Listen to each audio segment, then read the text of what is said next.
D'année en année, on assiste à l'avancée du désert à cause surtout des actions néfastes de l'homme sur la nature. Agriculture extensive, coupe abusive du bois, surpâturage et urbanisation. Aujourd'hui plus que jamais, on convient que si ces pratiques sur l'environnement dans un pays comme le Burkina Faso continuent, cela va entraver son développement socio-économique. Parmi les projets et programmes qui œuvrent pour une gestion rationnelle et durable de l'environnement, il y a le programme d'investissement forestier PIF du Burkina Faso qui se fixe entre autres objectifs la promotion des bonnes pratiques agro-silvopastorales de gestion durable des forêts et terres boisées auprès des acteurs du monde rural. Parmi ces bonnes pratiques, il existe certaines qui concourent à la récupération des terres dégradées à des fins agricoles, pastorales et sylvicoles, telles les diguettes anti-érosives ou cordons pierreux, les demi-lunes et le zaï. En 2019, nous avons bénéficié d'une formation recyclage sur les 9 bonnes pratiques de gestion durable des terres avec le programme d'investissement forestier PIF. Ça considère 3 services, l'agriculture, l'élevage et puis l'environnement. Après notre formation recyclage, nous avons été chargés de former les producteurs relais sur les 9 bonnes pratiques. Mais en ce qui concerne l'agriculture, on a formé ces producteurs-là sur le compostage en tas, en fosse, les diguettes en terre et en pierre, et également le zaï manuel et mécanisé. Olivier Paré est un producteur modèle dans le village de Sakala, dans la commune de Dédougou. Après avoir reçu une formation dispensée par PIF Burkina Faso sur les bonnes pratiques agro-silvopastorales de gestion durable des forêts et terres boisées, il a compris qu'il pouvait récupérer une portion de ces terres de nidées à des fins pastorales.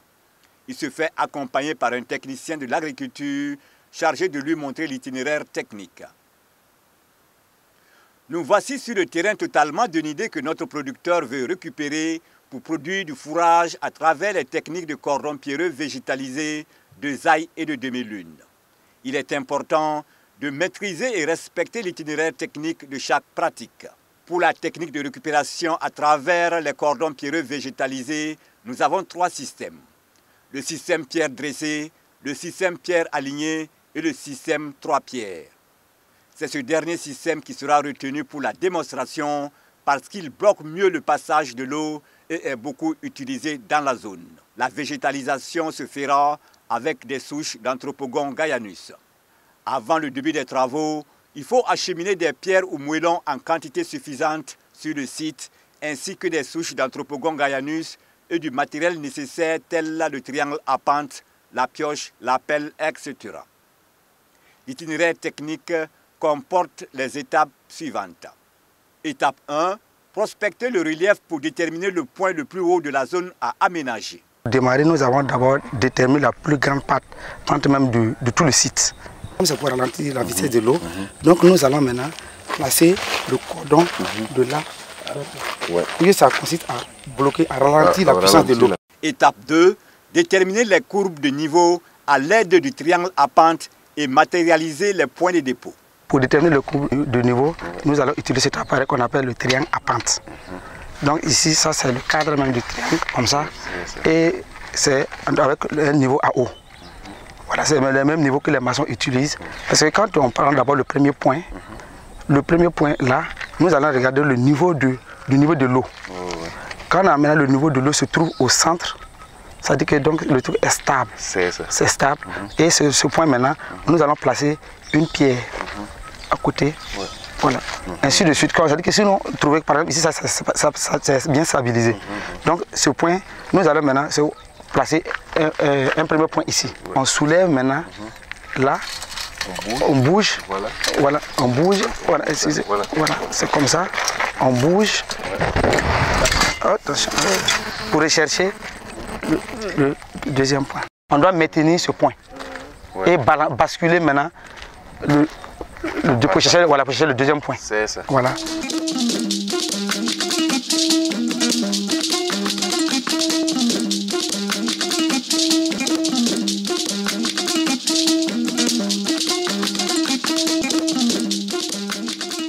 Lui, il est sorti. Donc, lui, on le déclasse.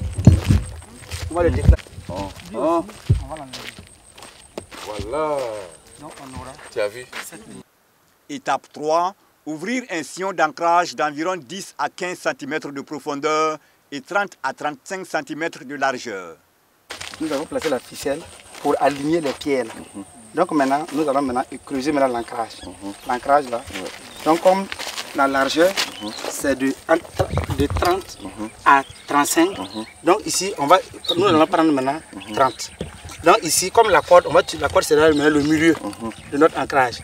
Donc ici, on va laisser 15 cm là et ici aussi 15 cm.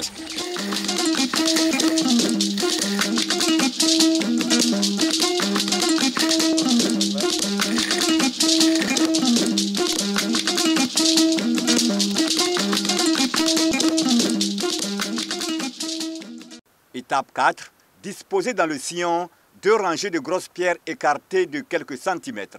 Et le sillon 3 pierres consiste à faire quoi? Ça veut dire qu'ici, on aura première rangée, deuxième rangée de part et d'autre du sillon.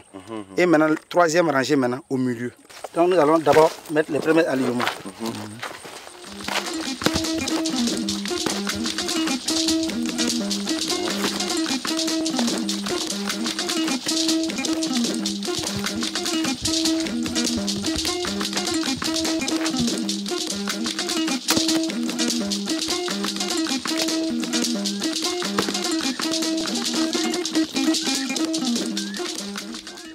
Étape 5, poser au-dessus des grosses pierres qui constituent la base du cordon pierreux une troisième rangée de pierres plates.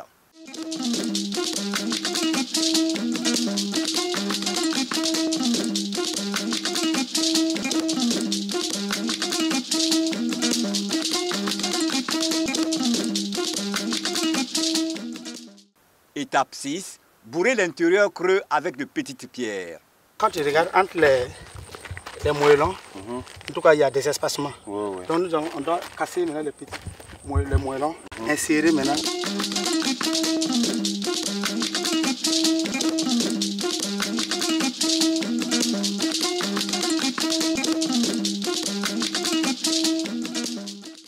Étape 7, ramener la terre de déblai autour du cordon pierreux pour bien le consolider. On va maintenant ramener la terre maintenant pour boucher maintenant les petits passages qui sont là pour ne pas que l'eau puisse passer.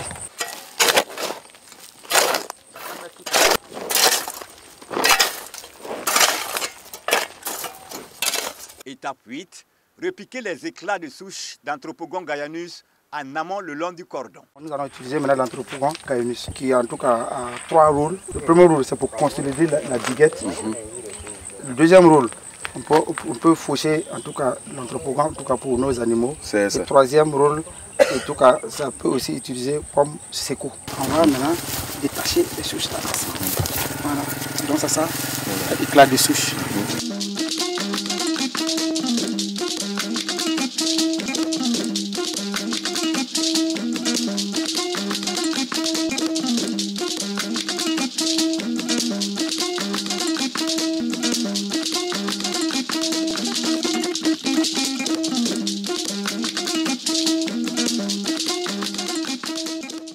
La technique de la demi-lune. La deuxième technique de récupération de terre de nidée que nous avons retenue, ce sont les demi-lunes.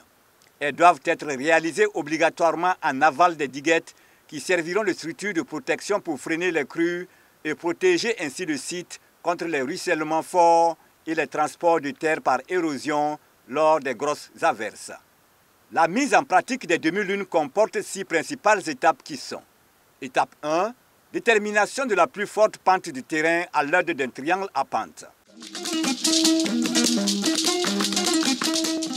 Étape 2, installation d'un cordon pierreux en amont de la parcelle. Étape 3, Tracez la demi-lune de 2 mètres de rayon par pivotement à l'aide d'une ficelle de 2 mètres et de 2 piquets. Donc la demi-lune, nous allons chercher maintenant la ligne droite. C'est ça. Donc c'est ça qui sera de base maintenant pour matérialiser maintenant les demi-lunes. Voilà, donc maintenant c'est la ligne droite comme ça. Donc nous allons maintenant tracer pour garder la ligne là. Le diamètre de demi-lune, ça fait 4 mètres. Donc on aura un rayon de 2 mètres. Donc nous allons en tout cas essayer de matérialiser.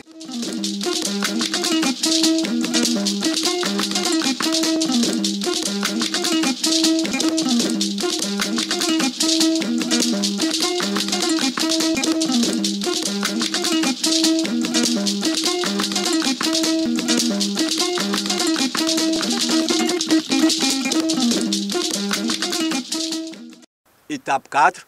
Creusez l'intérieur de la demi-lune sur 15 à 25 cm de profondeur. La profondeur du creusage, c'est 0,15 à 0,20. Les demi-lunes, là, on doit implanter ça en quinconce. Donc ça veut dire que si on place la première demi-lune, la distance entre la première demi-lune et la deuxième demi-lune sera une distance de 4 mètres. Les 4 mètres vont permettre de faire passer l'eau pour aller être recueilli dans la deuxième demi-lune.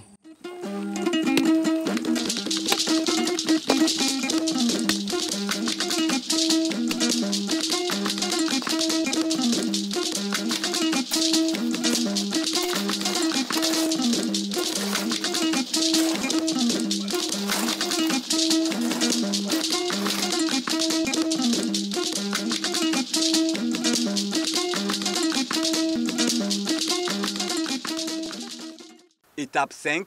Apporter une brouettée de fumure organique par demi-lune. Nous allons maintenant faire passer maintenant au mélange d'une brouettée de la fumure organique plus la partie arabe, la couche arabe, avant d'appliquer maintenant dans les demi-lunes.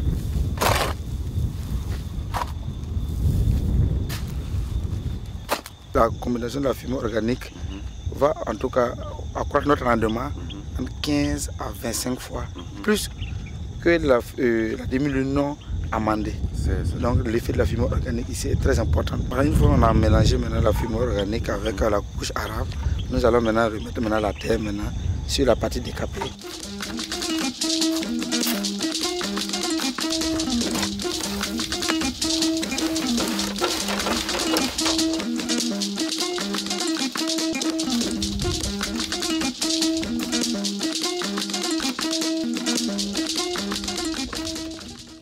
Étape 6. Effectuer le semis à raison de 20 à 30 pokés par demi-lune.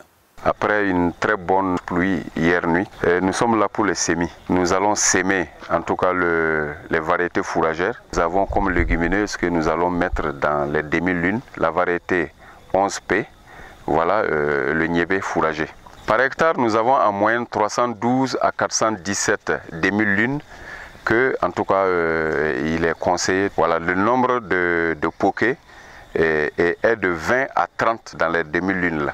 En plus de semer dans les demi-lunes, le producteur a la possibilité de semer sur les bourrelets constitués de la terre déposée en aval des demi-lunes pour retenir l'eau. En ce moment, il faut faire très attention, ne pas décaper trop la terre, parce que quand tu grattes trop la terre, là, vraiment le bourrelet là n'aura plus son sens, puisque ça est là aussi, le but c'est de caler l'eau, donc il faut faire très attention quand tu veux en tout cas s'aimer sur ce bourrelet là. La technique du zaï. En plus des demi-lunes, le producteur peut opter pour le zaï, une autre technique de récupération de terre dégradée. La première étape est constituée de la prospection du relief et la détermination de la plus forte pente du terrain, et l'étape 2 correspond à l'installation d'un cordon pierreux en amont de la parcelle. La technique du zaï, nous avons d'abord prospecté en tout cas le terrain, déterminer la plus forte pente et implanter notre diguette. La réalisation des pokés de zaï peut se faire de façon manuelle ou mécanisée. Le zaï est toujours associé aux diguettes anti-érosives et l'étape 2 correspond à l'installation d'un cordon pierreux en amont de la parcelle. Notre producteur décide de pratiquer le zaï manuel pour la culture du maïs fourragé.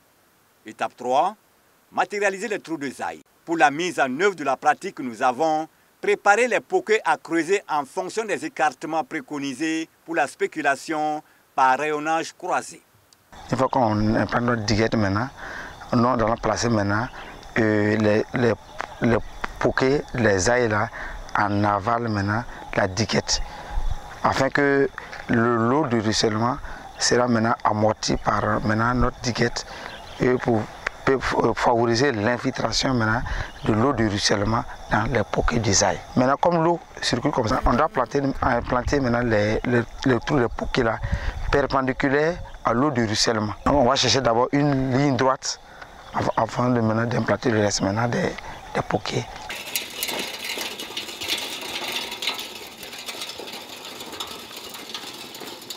Les poquets des ailes, c'est en fonction de la spéculation qu'on doit mettre en place. Comme c'est le maïs fourragé que nous allons s'aimer ici, donc les écartements vont faire 80.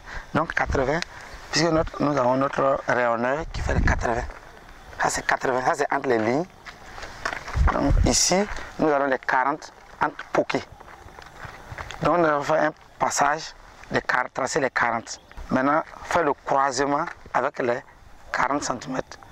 C'est le croisement des 40 cm maintenant qui vont constituer maintenant notre poquet de zaï.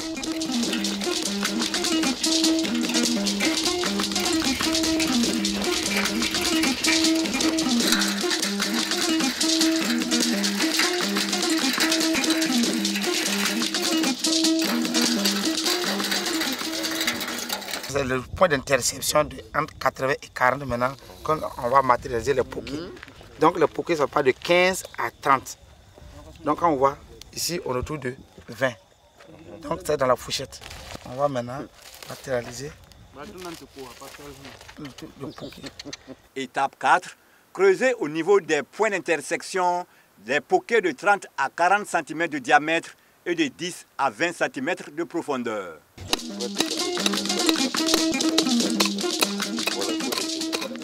Déposer la première couche de terre d'un côté pour la remettre dans le poquet après fertilisation et constituer un bourrelet en demi-lune en aval avec la deuxième couche de terre. Étape 5. Appliquer une poignée adulte de compost dans chaque poquet et recouvrir d'une mince couche de terre précédemment mise à côté. Donc, voilà. Voilà. Maintenant, on va refermer avec la couche arabe.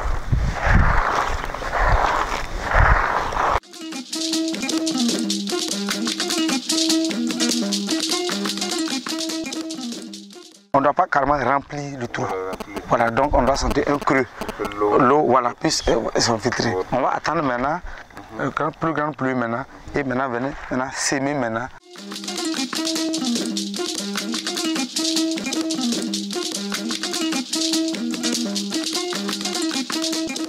Étape 6, enfin, procéder au semis dans les poquets de zaï. Après une grosse pluie tombée hier nuit, nous sommes là pour en tout cas le semis de la variété que nous avons choisie, une variété fourragère qui est très riche en feuilles, qui est le FBC 6. Comme c'est fourragé, le nombre de grains par poquet, nous allons mettre 3. Dans quelques mois, Olivier Paré pourra récolter aussi bien sur ses demi-lunes, ses cordons pierreux végétalisés ainsi que sur ses poquets de zaï. En optant pour des méthodes de récupération des terres dégradées, l'objectif visé est d'assurer la régénération du couvert végétal, de protéger les sols et d'améliorer les productions agro-sylvo-pastorales et de réduire l'insécurité alimentaire et particulièrement chez les animaux. Cette bonne pratique est aussi recommandée parce qu'elle augmente les capacités de séquestration de carbone des agro-écosystèmes. Aujourd'hui, notre producteur est convaincu que les bonnes pratiques agro-sylvo-pastorales vont lui permettre de disposer à portée de main du fourrage de qualité pour ses animaux, toute chose qui réduira le surpâturage ainsi que la surexploitation des ligneux fourragers.